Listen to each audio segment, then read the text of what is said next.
After falling from grace, I was confined by Qi Shangshuan in Bao'en Temple, dragging my body, still weak from a recent miscarriage. I chanted sutras for 14 days, praying for his newborn prince. The main hall was bitterly cold, my monk's robe thin, and my hands were covered in frostbite. Someone offered to help me escape this torment. I pressed my palms together, bowed my head, and said, "It matters not," for I sought not blessings from the Buddha, but forgiveness after this day. My hands would be stained with blood. As night fell, Bao'en Temple was engulfed in flames. Consort Lan, who had taken monastic vows while retaining her imperial status, perished. It was said that at the palace banquet, the emperor overturned his golden goblet, utterly losing his composure. The 8th year of the Qinghe era, in the 2nd month of my confinement at Bao'en Temple, an imperial edict arrived from the palace. Consort Ro had given birth to the dynasty's first imperial son. I was ordered to chant sutras before the Buddha day and night for 14 days, praying for the prince's well-being. Yu Hang's eyes flushed crimson. She lunged at the palace attendant delivering the edict. "How dare they make our mistress do this? Don't they fear?" I pressed her down, forcing her to swallow the word death whole. Such words would be a curse.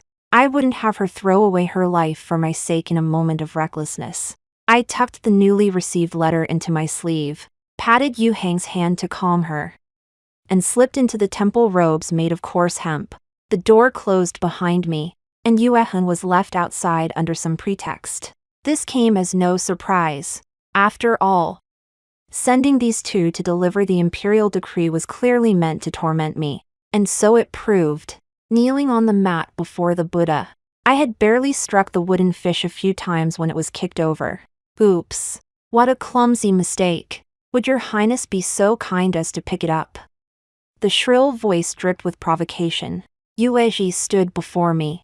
Her senior palace made attire slightly more dignified than before. Blocking the door outside was Yueru, her eyes brimming with schadenfreude. They had both once served in my Qian hall. For their disloyalty and indiscretions, they were flogged and expelled, now serving in Consort Rao's Shihua Palace. This was Qiu Lianyan's scheme to humiliate me. Too bad she was overestimating me. My heart remained utterly unruffled. I leaned forward to straighten the wooden fish, but my outstretched hand was brutally stomped on. Pinned against the cold stone, my wound split open. I couldn't help but shudder, sucking in a sharp breath. Seeing this, Yuezhi grew even more smug, grinding her foot down with force as her voice turned venomous. "Painful, your highness. So precious and delicate. When have you ever endured such suffering? But you don't know the beatings I received back then hurt 1,000, 10,000 times worse than this." Cold sweat trickled down my temple. My face must have turned as pale as a ghost. I drew a deep breath and said in a low voice, "Let go." Yuezhi sneered coldly. "Still think you're Consort Lan?" I lifted my eyes to meet hers. "Am I not?" Her arrogant expression faltered abruptly, cooling from the frenzied delight of bullying under someone else's authority. She must have remembered that though I was imprisoned here by Qi Shangshuan, I hadn't been stripped of my title as consort. But her voice quickly turned venomous. "Now that you've lost His Majesty's favor, what good is an empty title? Let me tell you plainly, even our Empress Dowager didn't want you kneeling here. But the Emperor is so heartless. Heartless." I slowly curved my lips. "Then tell me, if the Emperor is heartless, who fears him more, me, or the consort Ro, who now enjoys his full favor?" Yuezhi's smile froze instantly. I withdrew my hand to steady the wooden fish, gripping the mallet with fingers darkened to purple as I began tapping it softly. Kishangshuan's coldness was not paper-thin. It was blade-sharp. She gritted her teeth. "Regardless, you cannot escape the charge of plotting against the imperial heir. No amount of stubbornness will save you." "Yes." My soft reply startled Yuezhi. "There's nothing to stubbornly deny. Once this sutra is chanted, they'll simply confess." Eyes lowered. My hand rested on my abdomen. Murdering the royal heir, that was the crime Qiu Lianin wanted me to bear. It was also the crime Qi Shongshuan hated me for most. When the Empress Dowager was harmed during her pregnancy, he nearly failed to find the culprit. This was common knowledge throughout the palace. For this reason, Qiu Lianin went so far as to poison herself, scheming endlessly to frame me. It seemed no one believed a mother would poison her own child. Even if I tried to defend myself, I'd be utterly powerless to do so. Besides, I didn't want to defend myself. It seemed she had indeed gotten her wish. I was now confined to Bao'en Temple, and she, in just 14 days, would be elevated to the position of consort Rose Shu at the palace banquet. That child was Qi Shongshuan's eldest son. Though born with deficiencies, he was, after all, still alive. And it was precisely because of this child's frailty that I had to kneel in the bone-chilling cold of the Buddhist hall, chanting sutras day and night to pray for his well-being. But she likely doesn't know. After all this turmoil, there's another unexpected blessing she remains unaware of. 2 months ago, I conceived. Shortly after arriving at Bao'en Temple, I began bleeding. Despite every effort, it couldn't be saved. It seems fate was not meant to be. It cannot be forced. Within these palace walls, the emperor's will is divine decree. Qi Shongshuan confined me to the dilapidated Bao'en Temple, then turned away, his disdain unmistakable, with his majesty having cast me aside. I was deemed to have lost my greatest asset. I became a target for everyone's contempt. Qiu Lianin's instructions, combined with the old grudges of Yuezhi and Yueru, opened up a whole new range of possibilities. For instance, at nightfall, they'd splash a ladle of well water on my back to jolt me awake, lest I grow complacent, or they'd plant long sewing needles around my meditation matone careless step, and my monk's robe would bleed. Those sent from the palace were well versed in such underhanded tactics. Not only that, but even the nourishing soup Yuehing painstakingly prepared for me ended up in their bellies.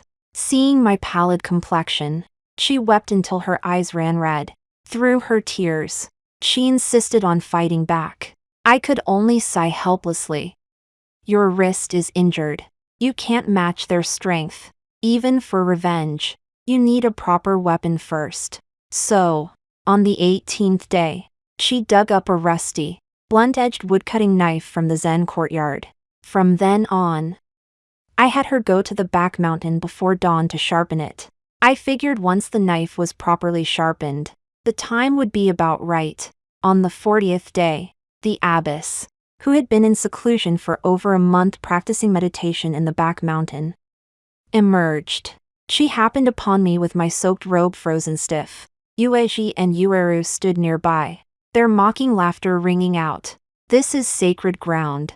If you wish to avoid karmic retribution for the prince, you would do well to stop. Her voice was measured and calm, like a still pond. Yet it carried an authority that brooked no argument. The two girls froze, unaware of the abbess' background, and retreated in a huff. After dismissing them, I continued fingering my prayer beads and murmured, "Thank you, abbess, for the medicine." It wasn't just the medicine. The nourishing ingredients that had mysteriously appeared in the small kitchen were also arranged by her before her departure. Bao'en Temple was once an imperial monastery, but it had fallen into ruin ever since the dowager consort hanged herself here with a white silk cord. Even the cold palace was livelier than this place. Had it not been for the abbess' kindness, I would never have survived this ordeal so easily. With your abilities, layman, you need not worry even without this nun's aid. If you wish to leave, you may go. Why do you not? Her voice trailed off, tinged with frustration at my lack of resolve. I lifted my head and gazed long at the towering, solemn Buddha statue with its kind, benevolent countenance. I am grateful for the abbess' compassion, but I have my own purpose. What was I seeking? Certainly not blessings for Qi Shongshuan's child. I sought redemption for my own rashness, for failing to protect that child. I sought to exchange 14 days of merit for his faint hope of rebirth. And then, I looked down at my darkened hands, Soon they would be stained with blood. I also sought forgiveness for myself. The abbess remained silent for a moment before sighing. Clinging to delusion and hatred, these are the seeds of suffering. Hearing this, I couldn't help but ask, but after all these years before the Buddha, is there truly not a shred of hatred left in your heart? No reply came. On the 49th day, an uninvited guest arrived at Bao'en Temple. Qi Shongshuan came alone. He stood at the temple entrance, his shadow stretched long by the morning light, lonely and sharp. Do you know your mistake? I remained silent as the rhythmic sound of the wooden fish echoed through the hall. Perhaps sensing his tone was too harsh, he softened slightly. If you admit your mistake, I will protect you. Think back, haven't I always shielded you? Why must you oppose me? I still did not answer, his patience exhausted. My silence infuriated him. Lan Yuanqing, I've shown you ample leniency. What more do you want? You know full well I detest women's scheming and poisoning offspring. You nearly cost consort Ro her life and unborn child. I merely had you chant sutras here for reflection. Is there not even a shred of remorse in your heart? His striking hand paused. I slowly straightened my back and turned my face toward him. Have you come for Qiu Lianin, or for yourself? Is this to make me bow to the palace's dark secrets, or to bow to your imperial power? Qi Shongshuan was struck to the core. His handsome face instantly froze over with frost.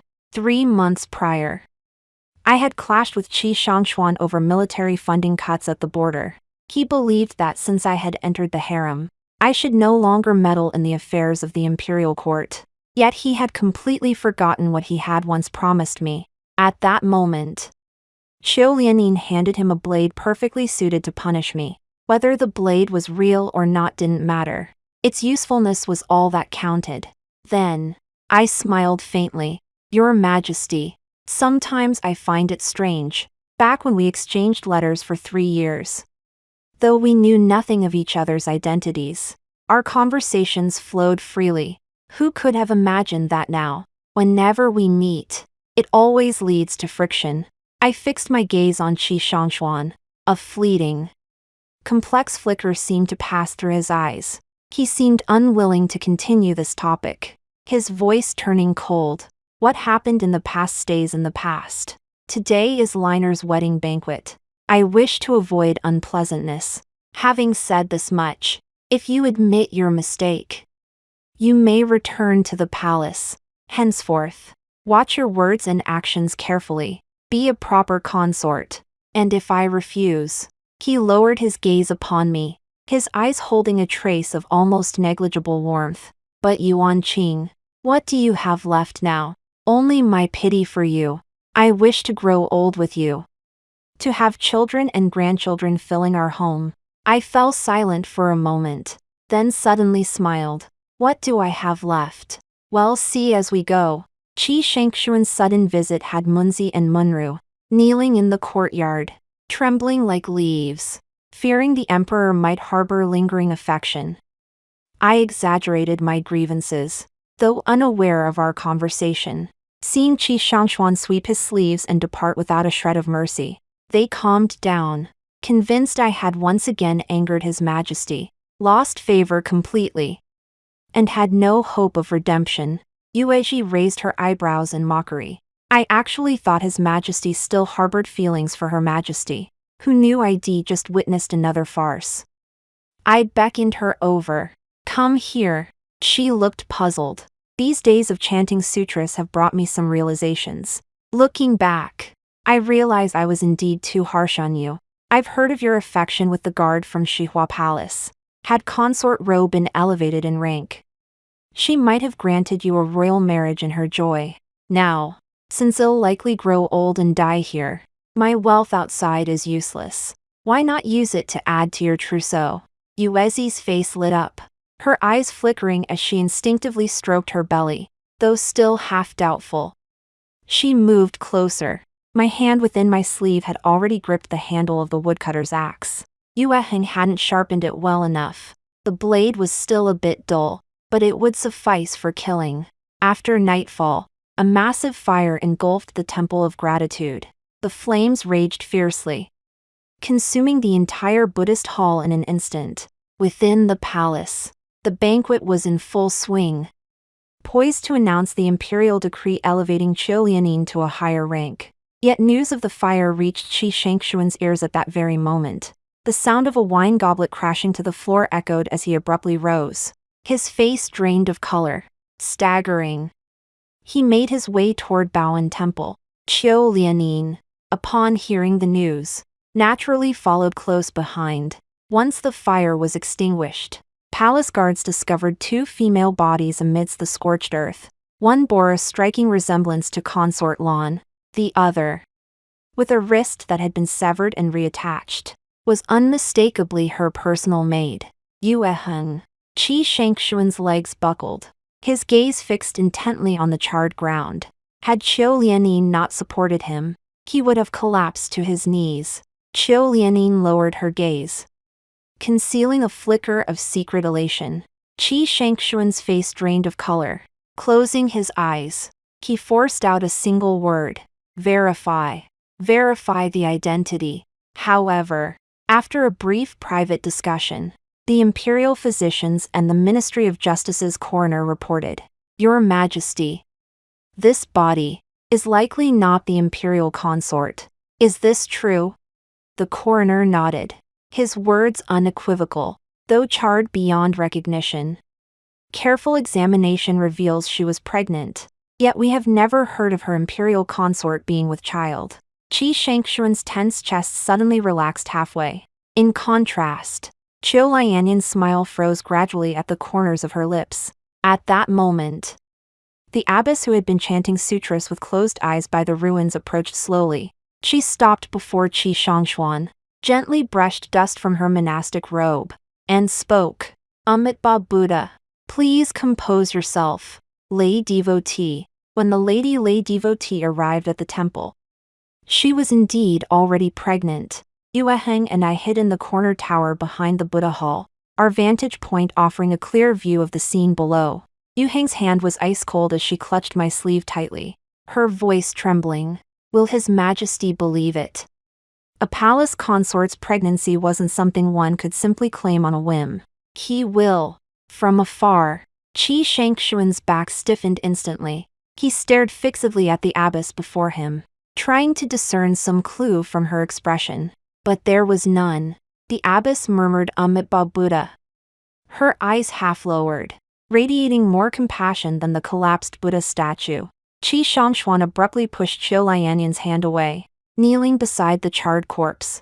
Forgetting his imperial dignity, he tremblingly gathered the blackened body into his arms. Qiu Lianin gasped in shock, exclaiming, "How can you believe it?"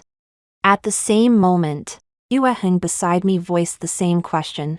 "How does my lord know he believes?" My gaze fixed on the abbess' pale, ashen silhouette because Qi Shangshuan believed no mother in this world would harm her own child. And the abbess dowager consort rumored to have hanged herself with white silk was Qi Shangshuan's birth mother. He had known for a long time that he was not born to the empress. His birth mother had been and schemed against and imprisoned within the Temple of Gratitude. But he refused to acknowledge it. As long as he denied it, he remained the legitimate son of the main consort. Thus, even after the late emperor and empress dowager passed away, the Temple of Gratitude was sealed off even more tightly. Rumors even spread that the imperial consort had hanged herself. See, that's Qi Shangshuan, heartless and ungrateful. Yue Heng's grip loosened slightly, then suddenly tightened as a startling realization struck her. But why would she help us? I gently stroked her braid. Because mothers in this world, beyond being mothers, are also themselves. When her heart is shattered beyond repair, she may choose to cease being that selflessly devoted mother. Just then, another guard approached, bowing as he presented an object. "Your Majesty, this longevity lock was found beneath the crossbeam." At the sight of it, Qi Shangshuan jolted violently, vomiting a mouthful of crimson blood. Chaos reigned before the ruins. As daylight grew brighter, snow mingled with the ashes stirred by the wind. That night, I disguised myself to return to the palace. There were things I simply had to retrieve. Qi Shongshuan had fallen ill, rumored to be consumed by grief and fear, his fever unrelenting, passing Taihe Palace. The eunuch walking ahead murmured softly, "Does it hurt? He certainly didn't seem indifferent to you, clothed as a palace maid." I lowered my head and quickened my pace, pretending not to hear. I thought to myself, we've only met for the first time today. Yet you speak so bluntly. The warm chamber behind Taihe Palace served as Qi Shongshuan's study. Familiar with the layout, I retrieved my belongings and placed them close at hand. Before leaving, I glanced back at the warm chamber. In the early years after Qi Shongshuan became emperor, we had spent long stretches residing here together. We discussed state affairs, shared cups of wine, conversed late into the night, and grew intimately close. Yet now, looking back, it felt strangely unfamiliar. The incense had changed, now the most precious agarwood. The furnishings had changed, all rare treasures seldom seen in the world. Even the fruit platter was delivered daily by express courier from the south. So fresh it seemed to drip with vibrant color. It screamed extravagance and decadence. Just as I followed the palace attendant back to the entrance of the Hall of Supreme Harmony, a voice called out, "Leng Chuan. Physician Zhang needs assistance. Take your men inside and await orders." The eunuch leading the way stiffened. I lowered my eyes to the luxurious hems of the palace lady's robes and murmured in response, "Yes." Following the attendants inside, the pungent scent of medicine hit me. From afar, I saw Qi Shongshuan lying on a couch, his robe half open, silver needles moxibusted onto his chest. Suddenly, he rolled over and coughed up blood. The physician rushed to attend him, yet couldn't pry open the object clutched tightly in his hand. It was that long-lived lock retrieved from the ashes, once given to me as a token of love. Now, as our paths diverge, it returns to its rightful owner. Palace attendants bustled about, changing compresses and water, their feet barely touching the ground. I followed to his side. How long had it been since I'd seen Qi Shongshuan this frail? It seemed like the last time was during the struggle for the crown prince's position, when he shielded me from the cold arrow fired by Prince Liang's assassin. It was precisely that moment that completely dispelled my doubts, convincing me he was worthy of my devotion. Qi Shongshuan's face was deathly pale. Cold sweat trickled down his sharp brow into his temples, while a faint flush lingered on his lips. I held a silk handkerchief to wipe the blood from the corner of his mouth. My gaze slid from his neck down to his chest. Completely defenseless. Perfect for a blade. Too bad today I brought neither knife nor medicine. I rose, carrying the basin of water toward the exit. Unexpectedly, as I stood up, Qi Shongshuan suddenly opened his eyes. His lips moved, uttering two words, "Yuan." Qing. His eyes, once hollow, now held a deep, unfocused gaze. I met his stare for a moment, seeing no reaction. I let my heart sink back into my chest. On the way out of the palace, the eunuch and I said nothing more. Outside the palace gates, Yu Heng waited for me in the night, leading a horse. As we parted, he tugged my sleeve. His voice, like his name, was as cold as a mountain spring. "I helped you." Recalling his earlier bluntness, I nodded in acknowledgement. "Yes, I forgot." Then, meeting his faintly luminous eyes, I murmured, "So, thank you." A flicker of irritation crossed his pale face. "The Dowager Empress ordered me to help you, meaning you could help me." The clouds had parted, revealing the moon's light. As I looked at the slender, refined eunuch before me, my eyes unexpectedly stung. I had no strange inclination to make others cry, so I cleared my throat awkwardly. "Don't be angry." "Of course. Who is it?" A cold glint flashed in his eyes. "Qiu Liancheng, commander of the border garrison at Dongyu Pass." Qiu Liancheng, Qiu Lianian's elder brother, a dog planted within the army by Qi Shongshuan. I paused slightly, then smiled. The dowager consort sure has a way with arrangements. Someone with a blood feud against Qiu Lianqing actually became a personal attendant to Qiu Lianin. If you can help me, do so. If not, I'm not afraid you know the secret. He turned his face away from me, the area concealed by his collar hinting at old scars. Nothing in this world is arranged without reason. This emaciated youth, castrated to enter the palace, must have endured untold suffering to reach this point. I composed my expression, gazing at him across the moonlit distance. Wait for me. After a moment's thought, I added, take care. What I took with me was few in number, yet each item was crucial. My father's notebook, my mother's token, the short blade left by my elder brother, and 2 spirit tablets I carved at the Temple of Gratitude. After checking my travel documents, I mounted my horse, cracked the whip, and rode eastward toward Donjuguan Pass with Yueheng. At first, Yueheng found it all novel, the customs near the capital, the bustling markets, the tea houses and taverns filled with song and dance. Though not as bustling as the capital, it still bore the semblance of a prosperous era. Yet the farther we journeyed from the imperial city, the more the gloss faded, revealing the rotten bones beneath.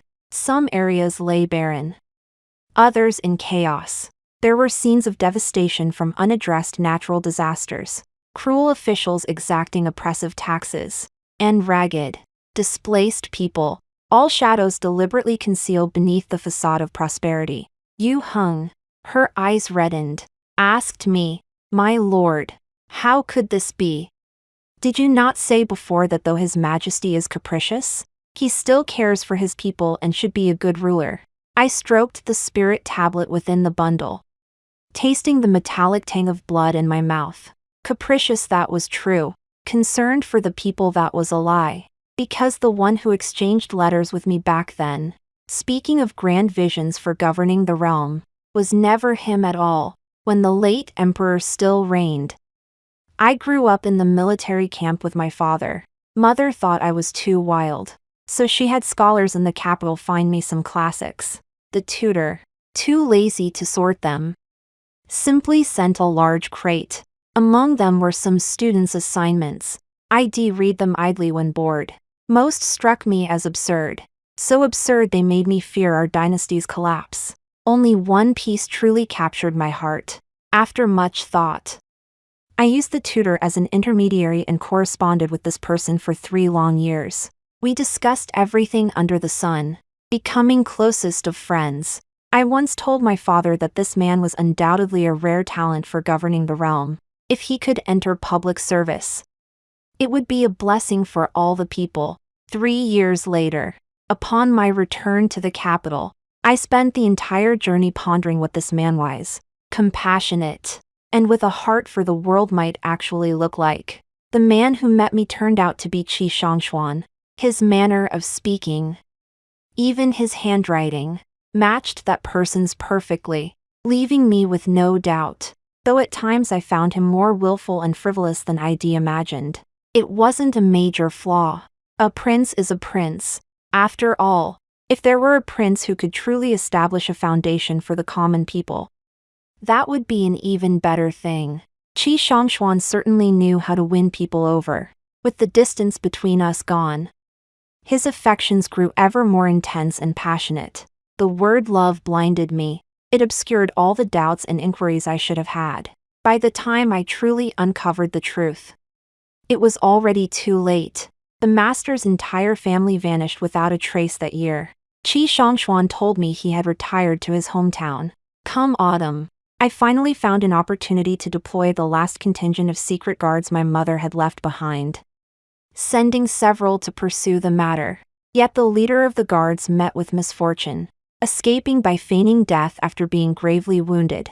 It wasn't until that day at the Temple of Gratitude that he awoke, and I finally received word the master's family had been wiped out long before my return to the capital. The one responsible for the massacre was Qi Shongshuan, all to conceal the secret that satisfied his personal desires. After leaving the capital, Yueheng and I rode at breakneck speed for half a month, finally reaching Donjuguan Pass. The secret guards, having completed the orders I had previously given them, converged from different directions and arrived at the same time as me. Mother had once been a martial artist. These were the last elite shadow guards she left me. She had told me never to deploy them unless absolutely necessary. Now, that moment had arrived. Dongyu Pass marked the easternmost frontier of our nation and the final resting place of my father and brother. Yet I had never set foot there. For when I was still Lan Yuanqing, the Lan family's roots lay on the southern battlefields. In recent years, Xianghua produced a military genius whose tactics shattered the delicate balance at Dongyu Pass. 2 years ago, Xianghua suddenly launched an invasion. With insufficient defenses, Dongyu Pass was on the verge of falling. At this critical moment, Qi Shongshuan ordered reinforcements from the southern border. My father and brothers fought for 2 months, driving Xianghua's forces back 100 li to the frontier. Yet, for reasons unknown, they became trapped at Dongshan. By the time Qiu Lianqing arrived with reinforcements, my father and brother were already dead. Their deaths only further cemented the military genius of Xianghua's commander. Since then, Dongyu Pass has become a battleground of relentless struggle. Only a constant supply of military provisions and equipment could barely withstand Xianghua's military might. I suspected foul play and had people investigate, but no conclusive evidence was found. Regardless, with both Lan family generals dead, their influence within the army was swiftly divided. Even the most loyal commanders bowed their heads temporarily under these circumstances. Only one man continued to struggle on. This thought stirred a long-forgotten flutter of excitement within me, and I spurred my horse toward the military camp. The path was almost entirely unimpeded. No one questioned me. Not even the most basic sentries were present. Further ahead, the sound of struggle reached my ears, causing my brow to furrow deeper. How can discipline be so lax? Drawing closer, I saw an old soldier in tattered armor pinning down a young man. The youth's eyes were bloodshot, sharp as a wolf's, and he struggled fiercely, gritting his teeth. Yet he couldn't break free. But in the next instant, the young man suddenly roared, his hoarse voice brimming with fury and resentment. Are you just going to stand by and watch General Lin be ruined by that bastard for our sake? Have you no conscience? The veteran's grip trembled slightly, his eyes filled with anguish. Yet he gritted his teeth, choking out, "This was her final order. I cannot let you die." My footsteps halted abruptly. Lin. The name struck my ears, and my gaze turned icy. I raised a hand, signaling my shadow guards to step forward and separate the two. The veteran looked up at me and froze instantly. His eyes reddened, and he knelt with a thud, pleading in a trembling voice, "Miss, you've finally returned. Please save the young mistress." My heart sank. Following the direction he pointed, I turned and sprinted toward the central tent. I signaled the guards to silently deal with the sentries outside. As I approached the tent entrance, voices drifted out. A hoarse male voice demanded, "General Lin, what is this?" Immediately after, a familiar female voice replied, "Qiu Lianqing, I know what you want." The man's voice held a hint of amusement. "Then tell me, what do I want? Back when you were still a lowly dog, you fawned over my husband, calling me sister-in-law at every turn. Don't think I didn't see through your schemes. Now that the Lan family's fortunes have fallen, you've got us in your grip. When the military budget wasn't cut, you skimmed supplies meant for the Lan family's old troops. Now that the budget has been slashed, you keep skimming. Do you want them dead?" After a moment's silence, the man suddenly chuckled softly, his voice tinged with an indescribable coldness and flippancy. "Little sister-in-law, you really are a sharp one. If you'd understood sooner, we could have become family. Would they have had to suffer these past years? You're a woman at heart, and women should be cherished. How could you possibly belong on the battlefield?" That short-lived fool Lan Yuanjing truly didn't know how to treat a lady with tenderness. "Shut up." Her tone was as sharp as a blade. "I need your proof." "Oh," quite fiery. "Little sister-in-law, you can't negotiate terms with me now. What do you have to bargain with besides yourself? I couldn't take it anymore and pushed the door open. She certainly doesn't need to negotiate with you now. Yuan Qing. Who are you? Guards. I winked at her, then drew the dagger my brother had given me. In a flash, I lunged at Qiu Lianqing. Simultaneously, the shadow guards pounced. Pinning his limbs down, a cold gleam flashed, and warm, bloody spray erupted. At sunset, I sat outside the tent with my sister-in-law, the freshly cleaned blood before us. Qiu Lianqing was dead, after dealing with his few loyalists. The remaining soldiers would soon regroup. I had intended to handle Qiu Lianqing, but hadn't expected it to happen so quickly. At least it gave Ling Chuan some closure. I had the secret guards investigate. Lingquan's real name was Zhou Lingquan. His father had been the quartermaster at Dongyu Pass, refusing to compromise his integrity. He was framed and executed. His sister was forcibly taken, unable to bear the shame. She hanged herself. He himself was a talented scholar, physically weak. After failing to find justice in the capital, he collapsed and fainted near Bao'en Temple, ultimately saved by the Dowager Empress. He chose to enter the palace as a eunuch, seeking an opportunity for vengeance. Yuan Qing. Is this truly wise? A gentle voice snapped me from my thoughts. Does my sister-in-law not wish to? She gazed at the vast land bathed in the setting sun's glow, then suddenly smiled. The laughter was clear and bright, even carrying a hint of release. But soon, the smile faded, replaced by tears glistening in her eyes. I watched her, her familiar features, now dusted with the frost of time, had long since lost the softness of her Watertown roots. My sister-in-law, Lin Rougeois, stood here as the Lan family's great house crumbled, battling enemies, negotiating with scum, struggling to uphold the Lan family's last vestiges of glory. Calluses on her hands, wounds on her body. She shouldn't bear any more. It's okay. It'll be here from now on. Just then, I heard the cooing of a child. Turning my head, I saw the young man who had been pinned to the ground by the veteran now standing nearby, cradling a pair of exquisitely delicate infants. My gaze snapped back to my sister-in-law. Tenderness flickered in her eyes. Don't they look just like your brother?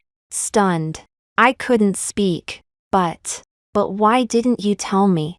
My sister-in-law looked genuinely surprised. I sent word to you then. Didn't you receive it? After your brother's accident 2 years ago, I intended to follow him, only to discover I was carrying them. My heart instantly turned cold. Of course I hadn't. I had no idea how much Qi Shangshuan had withheld from me. After that, I retaliated in kind, placing the eastern corner pass entirely under the control of the secret guards. Whether they came from the imperial court, the Qiu family, or even from Xiong Kingdom, I instructed the secret guards to handle each contact through the original channels, doing everything possible to conceal the changes within the pass. After the imperial decree, military funds were drastically cut everywhere. But the Qiu family had money. The military funds Qiu Lianqing had embezzled over the years were sufficient for me to avoid touching the Lan family's reserves. What I retrieved from Qi Shangshuan's study that day was Mother's token. This token connected to the covert network she had personally established years ago, linking the money houses to military supplies. I had lent it to him once during the early days of helping Qi Shangshuan seize the succession. Fortunately, I had left myself some wiggle room by only revealing half the truth. Thus, with funds, manpower, and connections, the Eastern garrison underwent a profound transformation. Simultaneously, I began training troops alongside my sister-in-law. The Lan family's former forces had been suppressed for years. Now, with their shackles suddenly cast off, it was only a matter of time before their blades were drawn. My elder brother once remarked that though my sister-in-law is a woman, her military strategy and tactics rival any man's. Now, having experienced it firsthand, I know his words were no exaggeration. Unlike her, during my years in the border garrison, I learned more from my father about weaponry and fortifications. Thus, we complemented each other perfectly. Half a year passed swiftly, and the training began to show results. After training comes deployment, and the first step in deployment is vengeance. Before pacifying the interior, we must repel the external threat. We marched straight for Xianghua to avenge the blood debt owed to my father and brother. In the 9th year of Qinghe, Dongyu Pass finally ceased to be a passive defensive battlefield. This campaign was initially seen as a futile endeavor. Yet the outcome proved unexpectedly swift and decisive. After the battle, soldiers collecting corpses still wore expressions of disbelief. Wasn't that the peerless war god of Xianghua lying before them? I stared down at the corpse on the ground, swollen and bloated like a pig. Frowning, I kicked it, the stench rising to my nostrils unbearably. This world is utterly absurd. Xianghua's military deity had been crafted by its enemy nation itself. Qiu Lianqing, driven by personal gain, colluded with Xianghua to deliberately create the stalemate at Dongyu Pass, relentlessly milking the imperial court for military funds, and the deaths of my father and brother. In the secret compartment beneath his tent desk lay neatly stored the secret correspondence between him and the Emperor of Xiang. One letter, in particular, boldly declared, only by mobilizing the nation's full might to besiege the Lan family at Dongshan can we secure our rear without worry. At that very moment, my sister-in-law and I were at Dongshan. This place is the final resting ground for countless innocent soldiers. Though the blood is gone, the pain remains. That night, I sent a secret guard to the capital to deliver a confidential letter to Lin Chuan. I thought a simple explanation would suffice, but unexpectedly, it brought back a reply. The emperor's heart ailment shows no sign of significant improvement. While attending to his majesty, I discovered a secret chamber within the Hall of Supreme Harmony. The eldest prince, who died of illness 10 years ago, may have been imprisoned here. This has been verified. I have met him. He calls himself the green-robed guest. My heart clenched violently. The one who once exchanged letters with me under the name green-robed guest. I never knew the true identity of the green-robed guest. I assumed he had been silent. Just like Master Song. Only then could Qi Shangshuan's meticulously woven web of lies remain intact. But upon reflection, those who studied under Master Song were either wealthy or noble. How could someone so easily assume his identity? I later learned the truth about the crown prince. The Empress Dowager's infertility was a palace secret. Before raising Qi Shangshuan, she had fostered another crown prince, the son of a palace maid. Alas, frail and frequently ill, he seldom appeared in public before succumbing to his ailments. Thus, Qi Shangshuan became the sole legitimate heir of the imperial household. After securing Dongyu Pass, I shed my disguise. Under the name Lan Yuanqing, I carried on my father and elder brother's legacy, disciplining the troops and upholding the empire. By becoming this thorn in the side, military power ceased to remain subservient to imperial authority. The various military commanders had long suffered from insufficient funds. I moved some with appeals to sentiment, others with promises of profit. Those who refused to unite, I had no qualms about turning my blade against them. Within a year, the army was forged into a single, united force. With imperial authority weakened, the court finally signaled willingness to negotiate. Qi Shangshuan summoned me to meet him. My sister-in-law and Yueheng tried to dissuade me, but Qi Shangshuan offered a reason I couldn't refuse. He said he wished to settle every past matter with me, one by one. Additionally, if I wished to see that person, I should go alone. Go alone. What a joke. It seems he still doesn't understand who holds the power now. As for whether to meet this person, before setting out with my elite troops, I lit 3 sticks of incense before the spirit tablet. This tablet was made at Bao'en Temple. The moment I first learned the truth, scrawled upon it were 3 crooked characters. Qing Shan Ku. If you truly still live. That alone is no reason for him to threaten me. Yet I do hope you remain alive. Perhaps we might one day discuss the affairs of this realm anew, for they cannot be governed solely by passion and compassion. One must wield the blade. I marched my troops into the capital in grand procession, purging countless rebellious bandits along the way.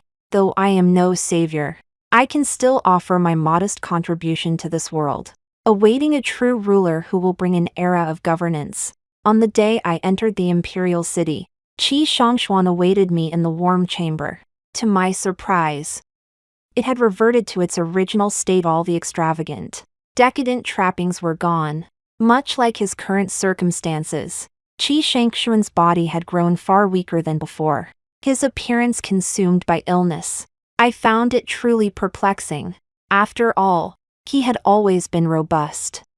With no hidden ailments, how could he have fallen so low? Upon seeing me, a flicker of life returned to his eyes, just as it had when I first returned to the capital and he saw me for the first time. Yuan Qing. You're back. I missed you terribly. A familiar double-lock pendant hung from his intricate robe. 2 pieces joined as one. He didn't seem to mind the weight. He moved slowly toward me, reaching for my hand, but I stepped back. His fingers grasped at air. He gave a bitter smile and murmured, "Yuan Qing, I was wrong."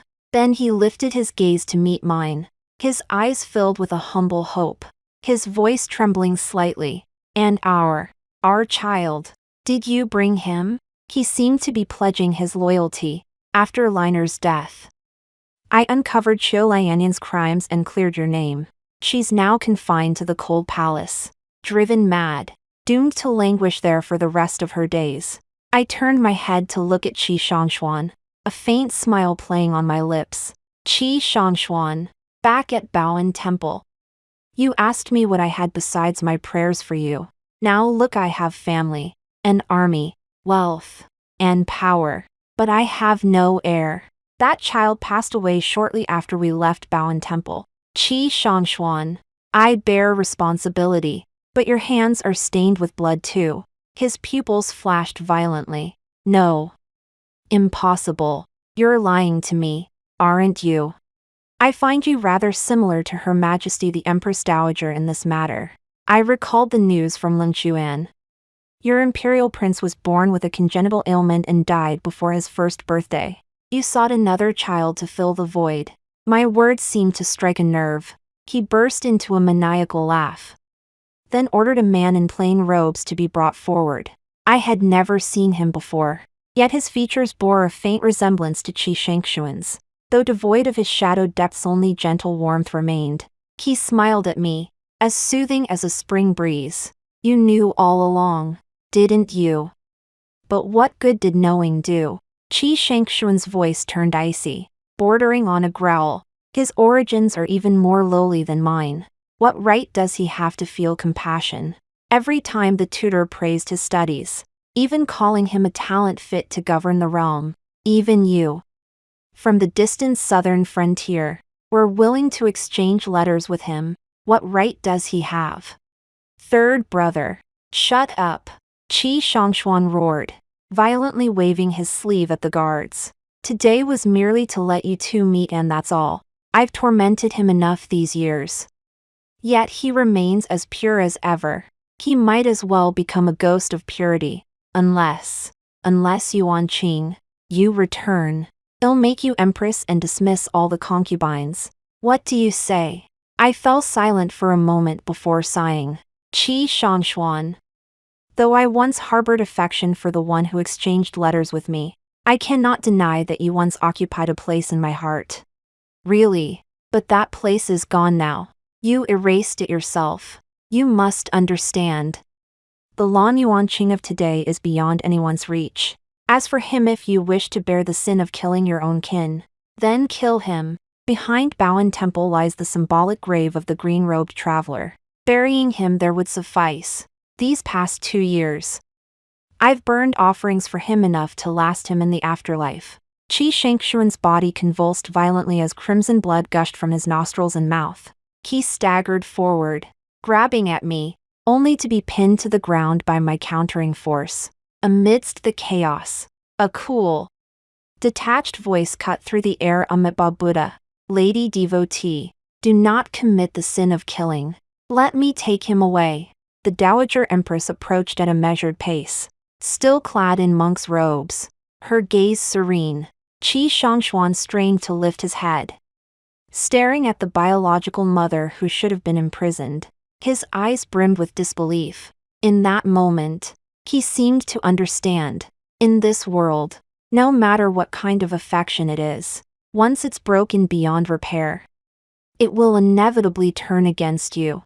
Cold Spring told me that the Dowager Empress felt Qi Shongshuan was not a good son, not a good husband, and certainly not a good emperor.